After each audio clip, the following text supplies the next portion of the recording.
A letter to God. G. L. Fuentes. A. Lead. In. Have you ever written a letter to God? Did you ever come across someone writing a letter to God? People believe faith can move mountains. But what should we put our faith in?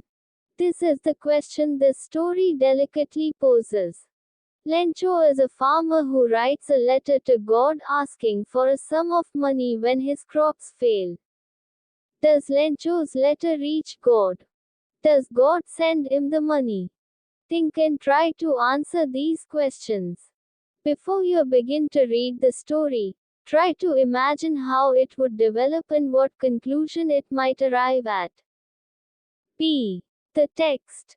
The house, the only one in the entire valley, sat on the crest of a low hill. From this height one would see the river and the field of ripe corn dotted with the flowers that always promised a good harvest. The only thing the earth needed was a downpour or at least a shower. Throughout the morning Lencho, who knew his fields intimately, had done nothing else but see the sky towards the northeast. Now we're really going to get some water, woman.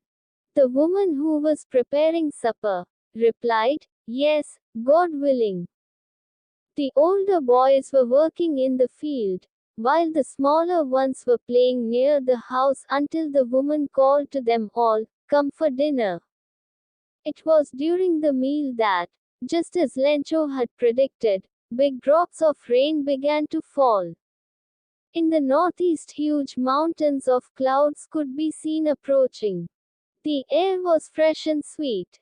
The man went out for no other reason than to have the pleasure of feeling the rain on his body, and when he returned he exclaimed, These aren't raindrops falling from the sky, they are new coins. The big drops are 10-cent pieces and the little ones are fives. With a satisfied expression he regarded the field of ripe corn with its flowers, draped in a curtain of rain.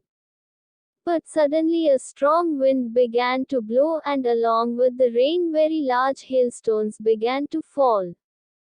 These truly did resemble new silver coins. The boys, exposing themselves to the rain, ran out to collect the frozen pearls. It's really getting bad now, exclaimed the man. I hope it passes quickly. It did not pass quickly. For an hour the hail rained on the house, the garden, the hillside, the cornfield, on the whole valley. The field was white, as if covered with salt. Not a leaf remained on the trees. The corn was totally destroyed. The flowers were gone from the plants. Lencho's soul was filled with sadness. When the storm had passed, he stood in the middle of the field and said to his sons, A plague of locusts would have left more than this. The hail has left nothing. This year we will have no corn. That night was a sorrowful one. All our work, for nothing. There's no one who can help us.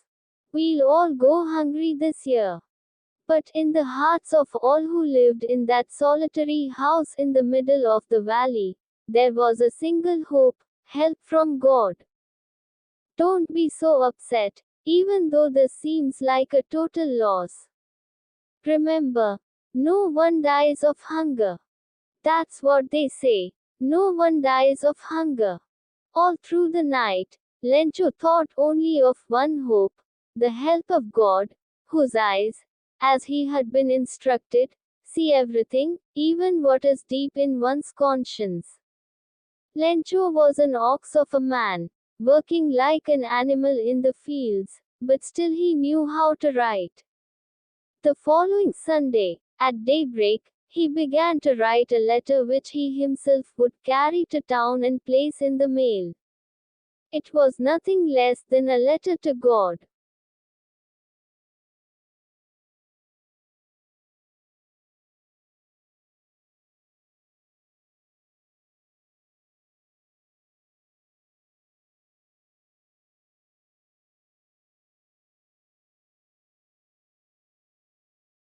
Please subscribe, like, comment, share and don't forget to click on the bell icon.